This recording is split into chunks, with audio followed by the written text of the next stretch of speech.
Please welcome star of NBC and Netflix hit show The Blacklist, now in its 9th season, Mendez Award winner, actor, director, and philanthropist, Amir Arison. Can we give it up again for Chris?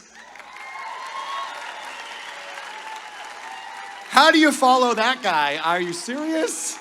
Really, Julian? Amazing. And Mr. Dallas Page. Okay, so I just want to real quick, before I start, we are at a gala during a pandemic. Kultureball is back. Julian, Michelle, Uma, Jacksonville Jaguar Foundation, UPS, and everyone that made this happen, I just want to say I'm so happy to be here. It's the first gala I've been in 2 years. Thank you. All right, so straight to business. I am here to present the Human Highlight Advocate of the Year Award for someone who has spent their life pushing the boundaries for inclusion. Now, when Julian called me, he said, hey, I want you to present this award. Is that okay? And he told me who it was for, and I was like, what? Are you serious? I told my mom, and we cried together a little bit. And okay, too much information. And I was like, dude, I'm in. Absolutely, got my plane ticket and shot down to Bama, and it's good to be here. Now, I was thinking a little bit about the word human highlight. Now, many of you may or may not know, you should know, the chairman of the board, Mr. Dominique Wilkins, my friend sitting right there, is known as the Human Highlight Reel. So I was thinking about the Human Highlight Award.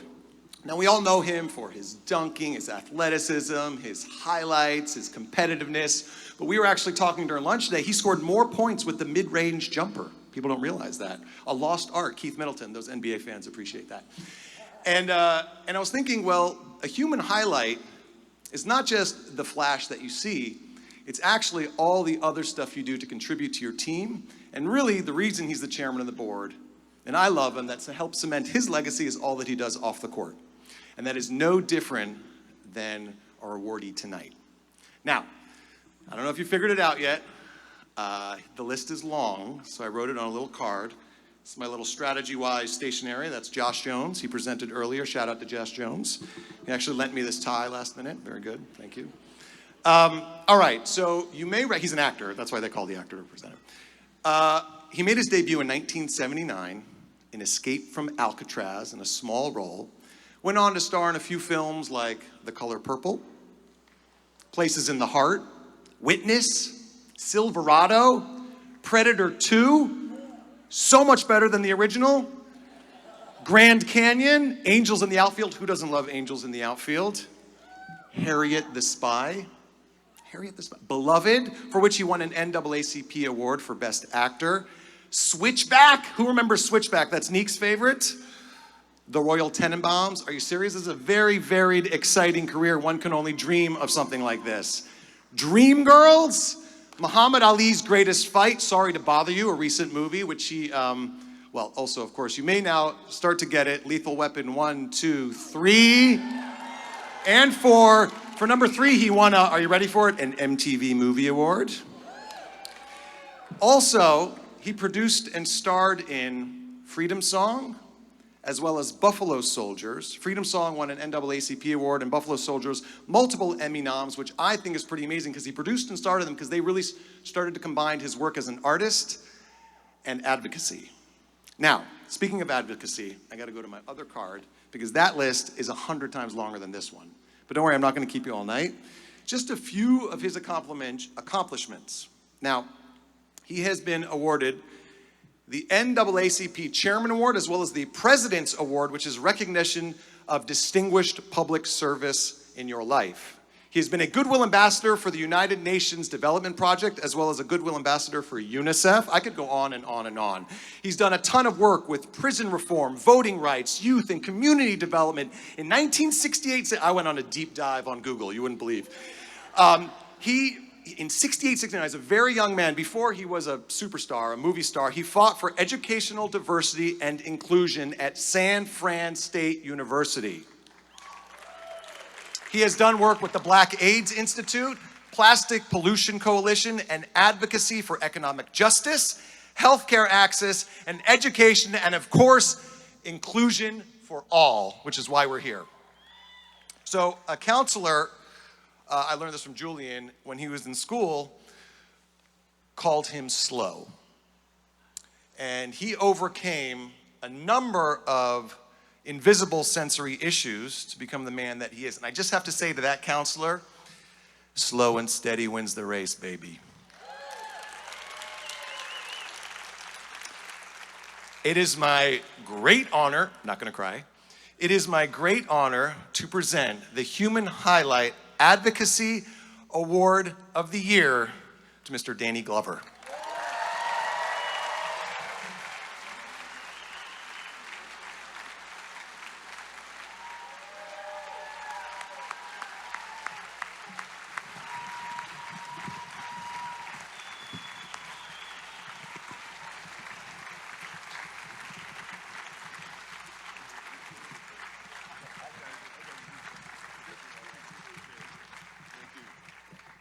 Thank you.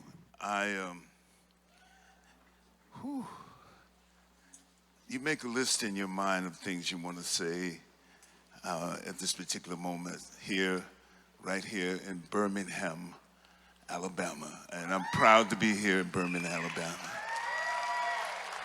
And you try to put everything together and talk about all the influences and think about all the influence that you have made. I want to thank Culture City. I want to thank the Maha family for their generosity, their extraordinary generosity. And you here tonight, and those who are not here, for your incredible generosity in providing for needs with love, providing for community needs, and those who are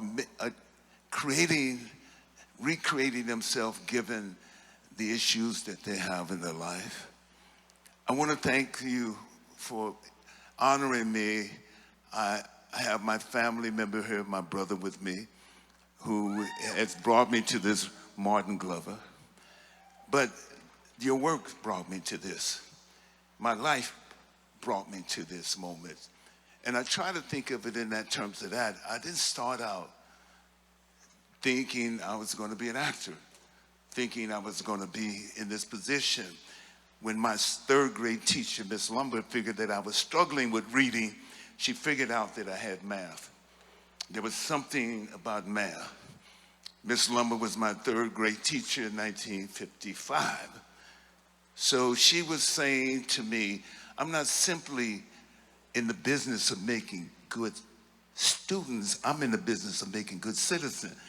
1955, talking about citizenship, education, and all those, and put those in such a context in which it had a major impact on me, then not knowing how I was going to exercise that and everything else.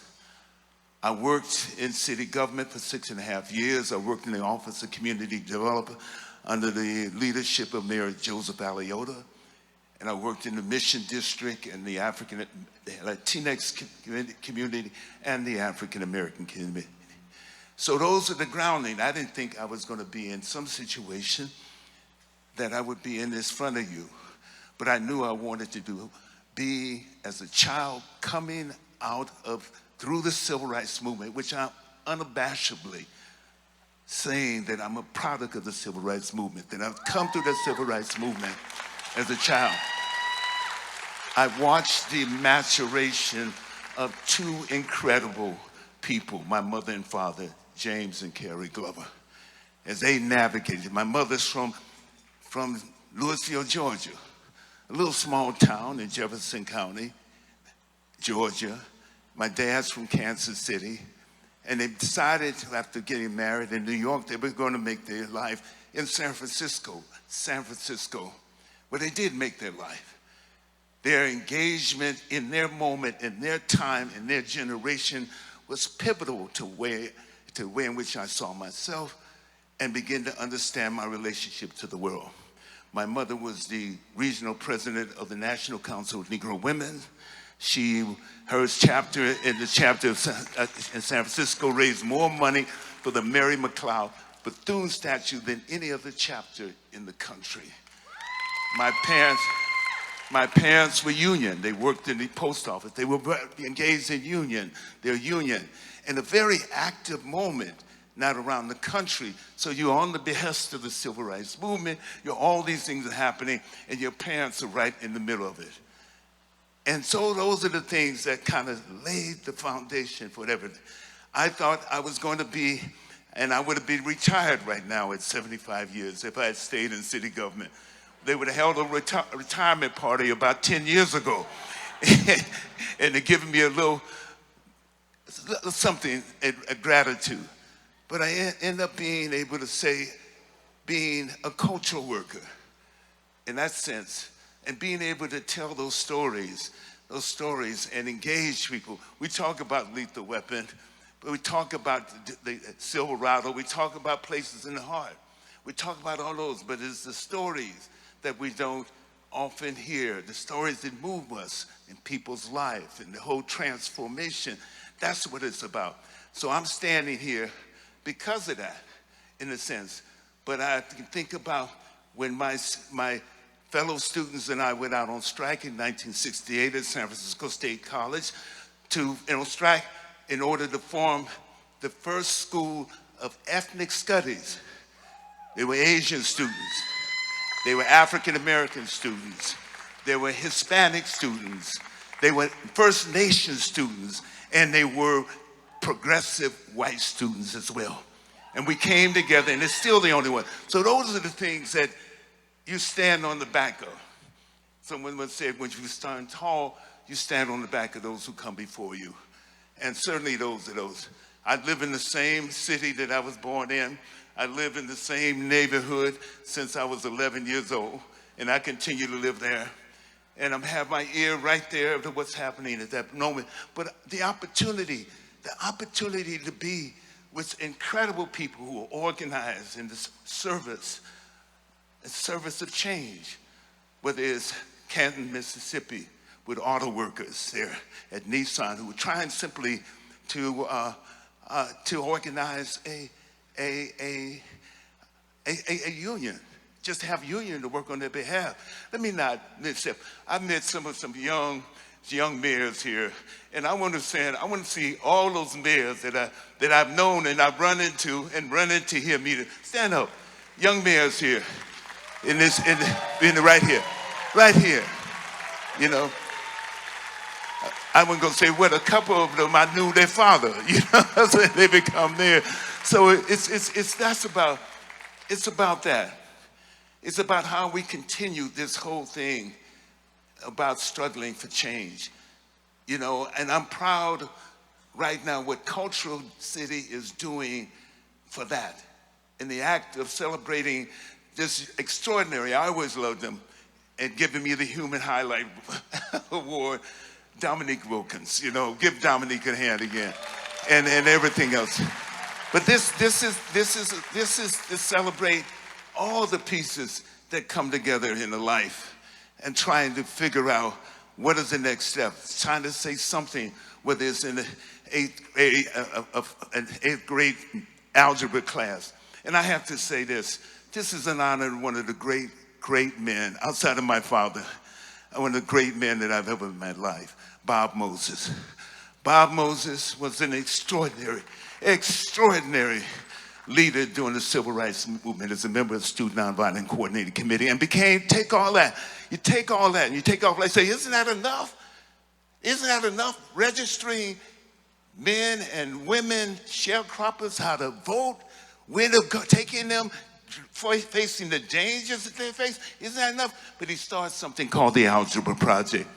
And he said math literacy is the pathway to citizenship in the 21st century. You can believe that. You hear it. Not only simply because it comes from his mouth, but the fact that we know that what happens for our children depends upon education, just as it did. But what type of education? We live in a different world than the civil rights movement. We live in other things, and the things that he took that and formed a program. I'm committed to the Algebra Project. He's just passed away. earlier this month. And I had the honor of not knowing who he was when I was 16 and 17. I knew who Fannie Lou Hamer was when I was 16 or 17. I knew who John Lewis was when I was 16 and 17. Stokely Carmichael, and so many other people who were part of that. So this is about me as contextualizing and being the part of memory. And we need memory. We need memories of what are the possibilities we can do as citizens. Just like Miss Lumber said to me in 1955, as citizens, how we transform our society, how we transform our communities, how we build on our communities in every single way, how we come together. Because we have to look at what our conditions are, our contradictions are, and look at those, but at the same time, we have to think about the rest of the world. We're 300 million people here, but there's 8 billion people on the rest of the world. The pandemic doesn't face just us, it takes the rest of the world. Peace and justice is just not about us, it's the rest of the world. We have to think about all those things when we stand here. Every single moment of our life, because we have to leave this planet for our children. And the things about climate change and global warming, the things about building communities, those are real. They're not fantasy. They're not something that's for television, but they're real. So we have to work on behalf of that. Every single one of us has a role to play. Just as I've had a role to play in my movies. Some people didn't like me as Mr., but we needed to tell the story of Celie and Mr. and at the same time, and women at the same time. So all those things that are transformative things that I feel like I'm being honored for. And I want to thank Dominique. I want to thank all of you here today. I want to thank Cultural City. I want to thank the Maha family, all those who make a contribution to the real change that we need. Thank you so much. Thank you. All right.